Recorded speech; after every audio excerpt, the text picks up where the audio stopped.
बहन जी से मिलना है तो 5 लाख रुपए लेकर आइए। विधायक का टिकट चाहिए तो 3 करोड़ 35 लाख रुपए का इंतजाम कीजिए। और अगर सरकार बन गई तो मंत्री बनने की भी गारंटी है। जी हाँ, ऐसा हम नहीं कह रहे हैं, ये दावा किया है दैनिक भास्कर की स्टिंग रिपोर्ट ने। एक ऐसी जांच जिसने उत्तर प्रदेश की राजनीति में भूचाल ला दिया। अब कई प्रकार के सवाल उठ रहे हैं। सवाल यह भी उठ रहा है, क्या लोकतंत्र अब विचारधारा से नहीं बल्कि नोटों की गड्डी से चलेगा? क्या चुनावी टिकट अब जनता के बीच काम करने वालों को नहीं बल्कि करोड़ों खर्च करने वालों को मिलेगा? और क्या सत्ता का रास्ता अब सीधा कैश काउंटर से होकर जाएगा? नमस्कार, आप देख रहे हैं स्वराज पावर और आपके साथ मैं काजल अवस्थी। लोकतंत्र में चुनाव लड़ना जनता की सेवा का माध्यम माना जाता है, लेकिन अगर चुनाव टिकट भी बाजार में बिकने लगे तो लोकतंत्र सौदेबाजी में फर्क क्या रह जाएगा? दैनिक भास्कर के इन्वेस्टिगेशन में दावा किया गया कि बहुजन समाज पार्टी में विधानसभा टिकट के लिए करोड़ों रुपए की डिमांड की जा रही है। रिपोर्ट के मुताबिक भास्कर के रिपोर्टर ने खुद को लखनऊ के बिकेटी विधानसभा सीट का संभावित उम्मीदवार बताकर बसपा नेताओं से संपर्क किया। दावा है कि सबसे पहले मुलाकात हुई लखनऊ के जिलाध्यक्ष शैलेंद्र गौतम से। यहाँ जो बातें सामने आई हैं उन्होंने सबको चकाचौंध कर दिया है।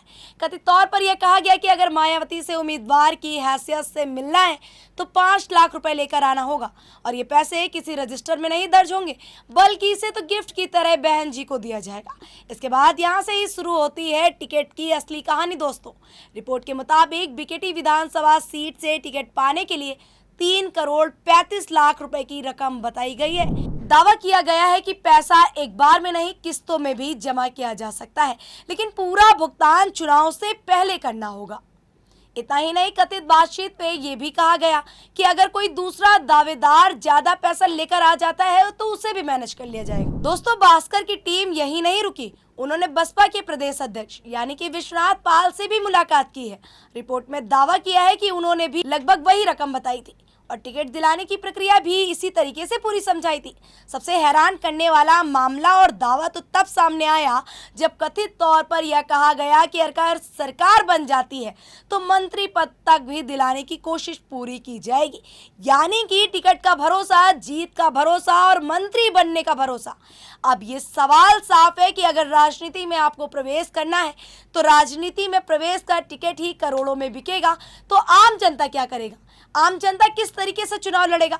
जो व्यक्ति करोड़ों रुपए खर्च करके चुनाव लड़ेगा, क्या उसका लक्ष्य पहले जनता की सेवा करना होगा, जनता के लिए सेवा करना होगा, या फिर अपनी लागत जो उसने लगाई है, टिकट जो उसने खरीदा है, उसको निकालना होगा?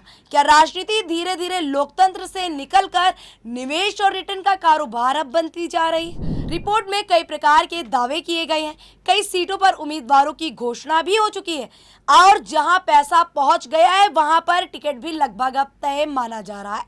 तो वहीं बसपा प्रमुख मायावती का भी कहना है कि चुनाव से पहले पार्टी की छवि खराब करने के लिए ये केवल और केवल झूठे आरोप गढ़े जा रहे हैं जिससे कि पार्टी की छवि खराब कर दी जाए।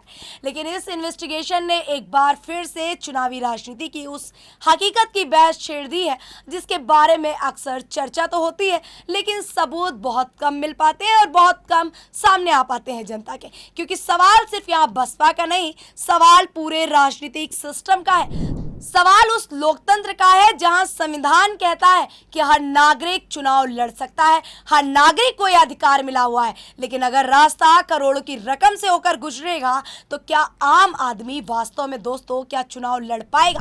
5 लाख में मुलाकात, 3 करोड़ 35 लाख में टिकट और मंत्री पद तक का दावा। यानी कि दैनिक भास्कर की इस इन्वेस्टिगेशन रिपोर्ट ने यूपी की राजनीति में कई असहज सवाल खड़े कर दिए हैं। क्या राजनीतिक दलों में टिकट वितरण की प्रक्रिया पूरी तरह पारदर्शी है? क्या चुनाव सुधारों की जरूरत अब पहले से ज्यादा है?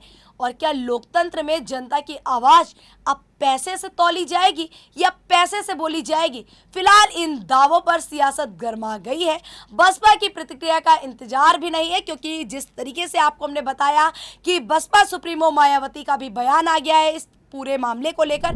लेकिन अब सवाल यही है, क्या लोकतंत्र का टिकट अब नोटों की गड्डियों से कटेगा?